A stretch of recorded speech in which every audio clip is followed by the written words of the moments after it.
There was an old wise man who wandered the streets of town to town, and people would give him food, and they would often give him a piece of rag to patch his cloak. But one day he was sitting under a tree for the shade. It was in the heat of the afternoon, and a simple man came along and made a little obeisance to him and said, "Master, may I sit with you under the shade of the tree?"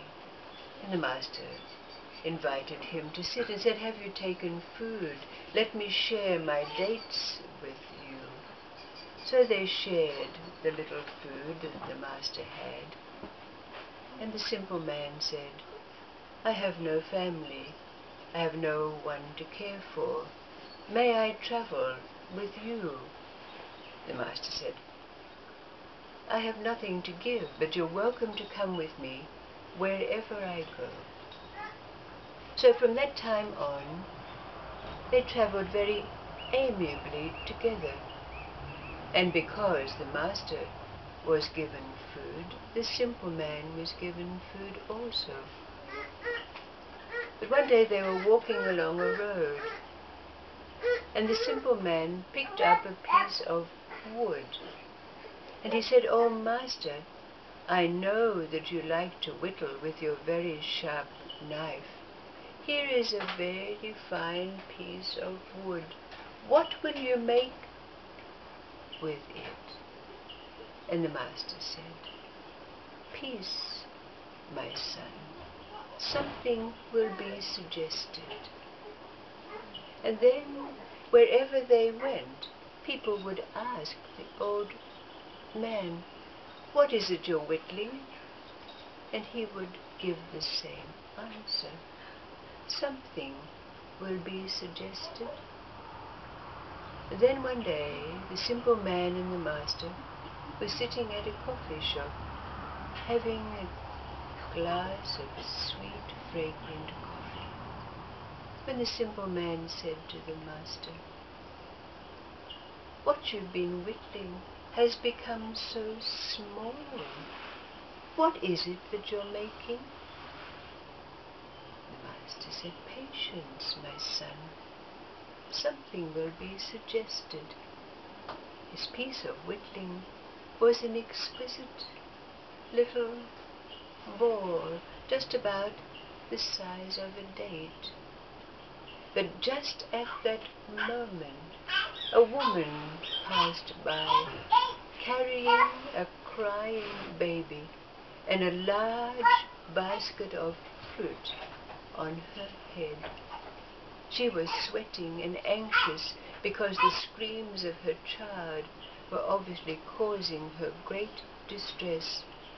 But just as they were passing, the master got up and stopped her in her tracks and said, "Wait, my daughter."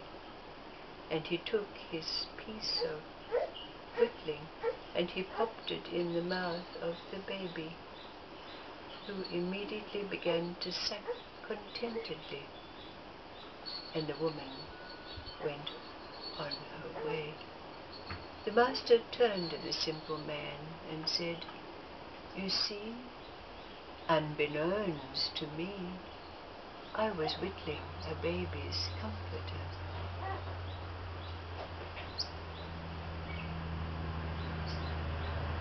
Remembering the question that's been asked, what is the relationship? How does it work? This movement of life, this which is in our field, our energy field, that is constantly in movement, interacting with all the other energies of existence, and that which is now within us, ever still, ever present. Remembering that question, what does this story evoke for you?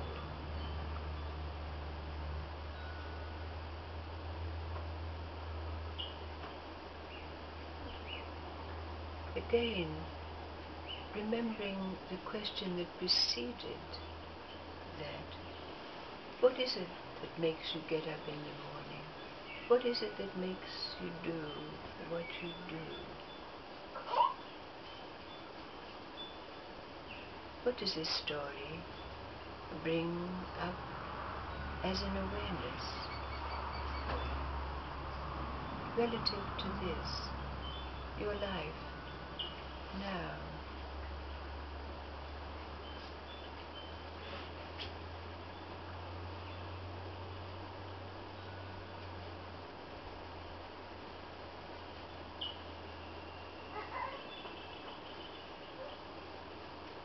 How do they go together, these two?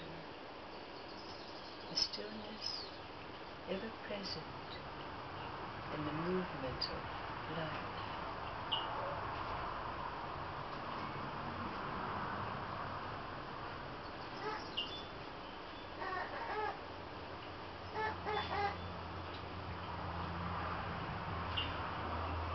Well, I think for me that when he first got his stick and he's just doing it. He doesn't know why he's doing it. He's just doing it.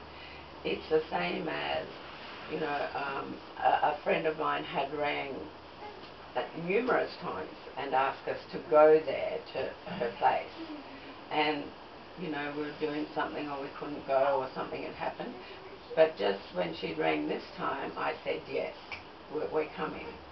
And then when we were there was another lady there who had told the most horrific story that had happened to her, and that she had only just, like, she could never tell anybody before, but then she'd gone to see somebody, a psych or something. And then, so we were like there when she could like tell just the ordinary person.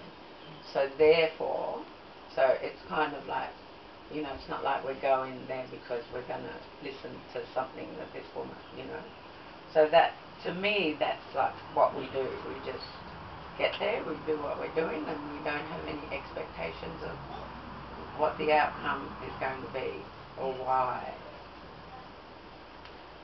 So why do you think that impacts on the answer, the reconciliation of these two? It becomes self-evident in the relating of this incident, doesn't it, for us?